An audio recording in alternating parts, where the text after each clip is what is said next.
Blake walked past the two young clerks. The older man must have heard the footsteps. He lowered the newspaper and sat up straighter in the swivel chair as he looked at Blake, who was dressed like a reasonably successful rancher.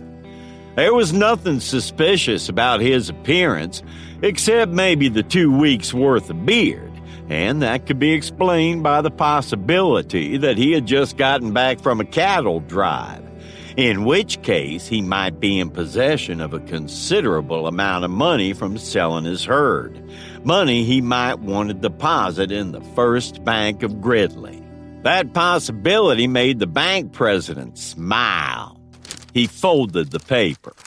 "Good day to you, sir. What can we do for you?" Blake drew his gun and leveled it at the man.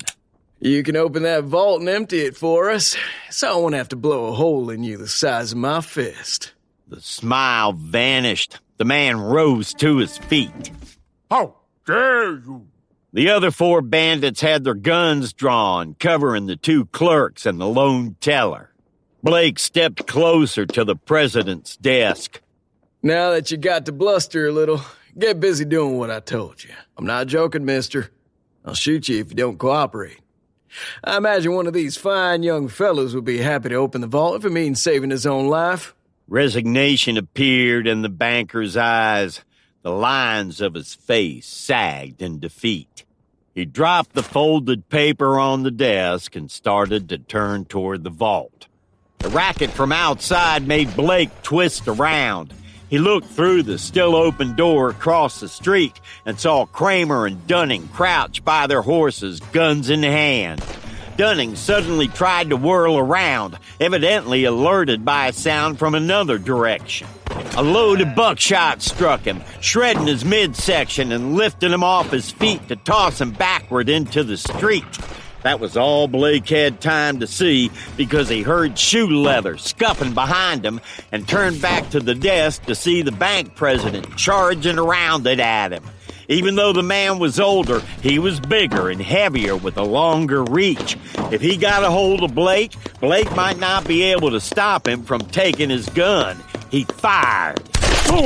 The bank president's head jerked back, with a red-rimmed black hole now visible a couple of inches above his left eye. His knees buckled, and he crashed to the floor in front of Blake. Blake turned from the body of the man he'd just killed and saw his companion shooting the teller and the 2 clerks to rags. Maybe one of the bank workers had pulled a gun, or maybe the other outlaws had been too keyed up to not start pulling their triggers when the shooting started outside.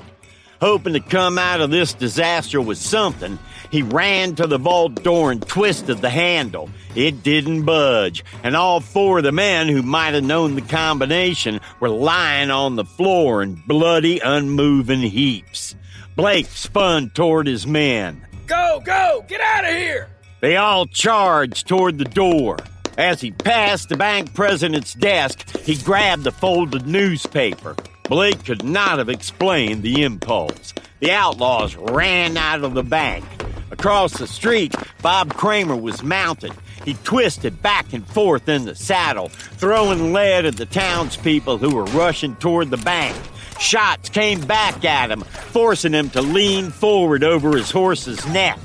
Blake and the other 4 men ran to the hitching post, and they threw themselves onto their horses as they fired wildly up and down the street. Blake kicked his horse into a run. Yeah! He leaned forward, too, making himself as small a target as possible. The other 5 bank robbers followed him as he rode south out of the settlement as hard as he could. The citizens of Grizzly would put together a posse to come after him. Blake had no doubt about that. He and his men had gunned down at least 4 of the townspeople. No telling how many Kramer and Dunning had gotten during the exchange of fire outside. The other folks in the settlement would not let that go. So he continued pushing his horse as hard as he could. He would ride that beast into the ground if he had to. But a better course of action would be to watch for an isolated ranch where he and the others could steal some fresh horses. They were in Colorado now and had been almost since they'd first galloped out of Grizzly. That thought never entered Blake's mind. A posse bent on revenge wouldn't care about state lines. They would just keep coming until their horses played out or until the posse men had had enough. They might be in such a hurry to go after the outlaws that they would forget to bring along any supplies, and that would force them to turn back. The outlaws' lives depended on staying ahead of the pursuit until that happened.